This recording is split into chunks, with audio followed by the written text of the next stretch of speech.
একটি ধনাত্মক চার্জযুক্ত নিউক্লিয়াস থাকে। প্রতিটি পরমাণু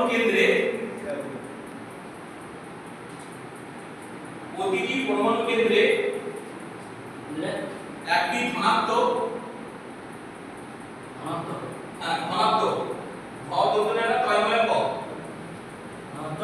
চার্জযুক্ত চয়াকার বলতে গেলে চার্জযুক্ত